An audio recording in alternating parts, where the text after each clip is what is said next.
I want to look at something I call expert status.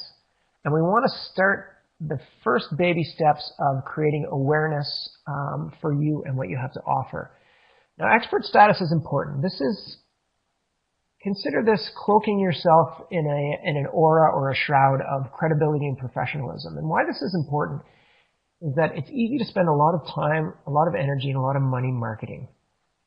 It can be extraordinarily time consuming and energy draining and resource draining to look for new patients if you're not doing it the right way and if you don't have some credibility and professionalism. So look at expert status and what I'm going to tell you about as a way of creating awareness. So we're going to start solving that first problem, but also as a multiplier for the effectiveness of all the marketing and all the work that you're going to do.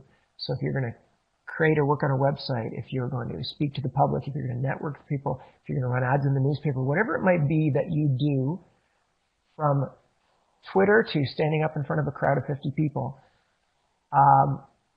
if you can do it with expert status, it's going to work better for you. And if it works better for you, more new patients are going to arrive in your practice.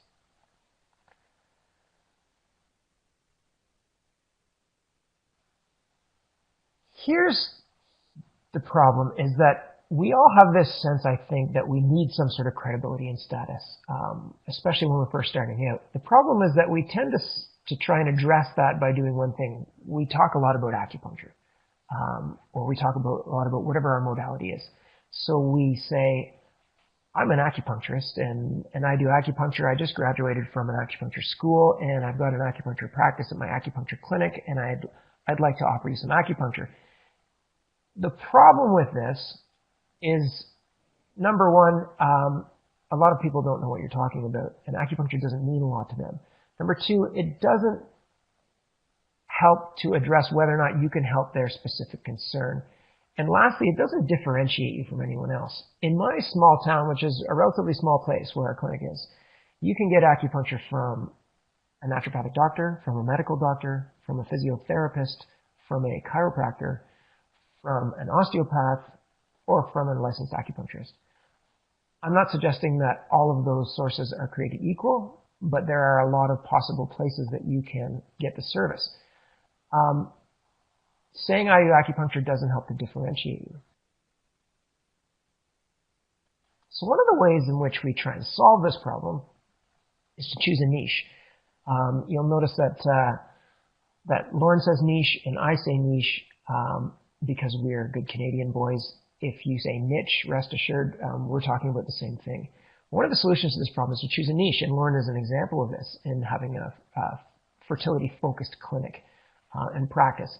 And it's something that can work very well. The challenge, of course, in choosing a niche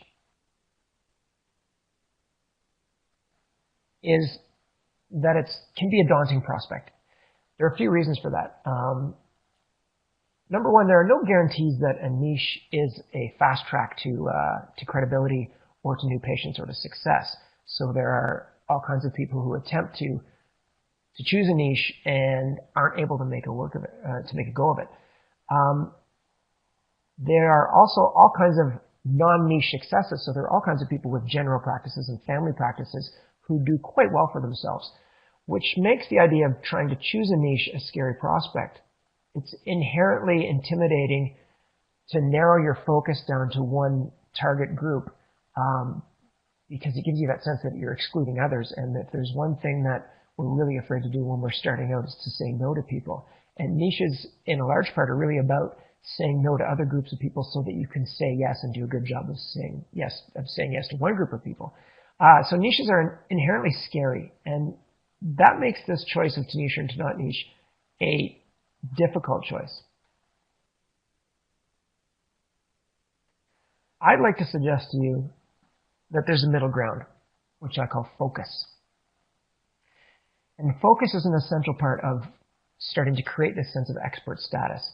In order to understand focus, you need to understand the difference between specializing in a niche versus marketing to one. Specializing in a niche is exactly what someone like Lauren does in building a practice based on treating fertility issues, fertility challenges. A clinic based on facial rejuvenation and cosmetic acupuncture has a specialty. There are all kinds of examples of this in the acupuncture community, and I'm sure you know many. That is specializing in a niche. Marketing to a niche is a different story altogether, and that's what I call focus. Focus is about deciding what to say to whom. It's about choosing a message that you can deliver to a specific set of people with a specific set of problems. Without focus, you have no patience. Specializing is really focus taken to an extreme, to just one group. What I want to suggest is that you can focus on several different groups and gain some of the benefits of specializing without some of the limitations. There's a formula we can look at here. Focus, so this idea of talking to specific groups about specific problems. It could be anti-aging and facial rejuvenation. It could be fertility. It could be migraines. It could be digestive issues. Focus, that ability to talk to those groups, multiplied by your efforts in creating awareness, which we're going to talk about shortly, will deliver you patience. So how do we do the awareness part? And how do we choose the focus part? I'm going to suggest, and I'll give this to you again later on. I'm going to suggest that you start off by choosing at least 2 to 3 areas of focus. In other words, specific complaints with specific target audiences that you can speak to.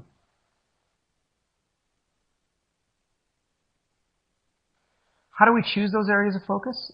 We want to look at 3 things. We want to look at things that you love to treat. So these are conditions, complaints, problems that you cannot learn enough about, that you absolutely love treating, that you love studying, that you love going to conventions and conferences to learn more about. Those are things you love in practice.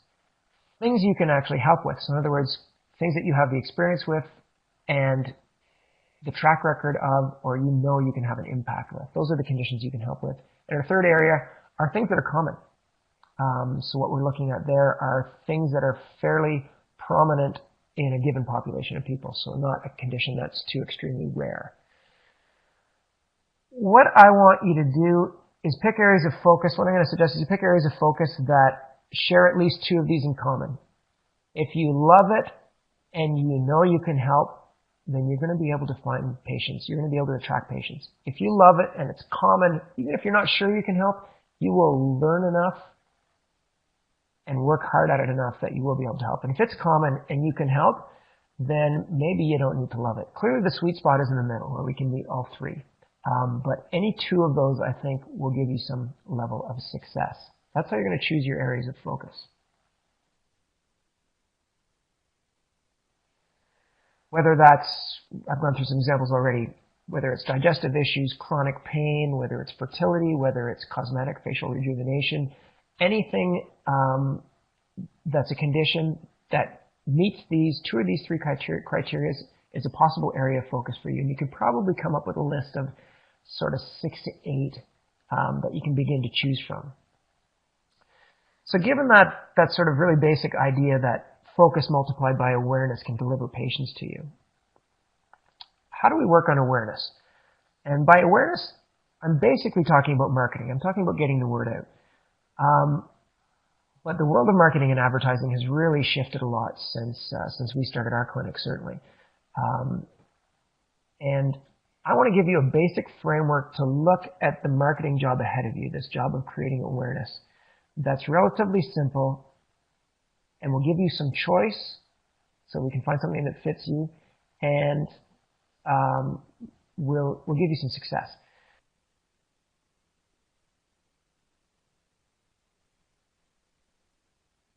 For more information on this or other ProD live, distance, or online courses, please visit www.prodseminars.com.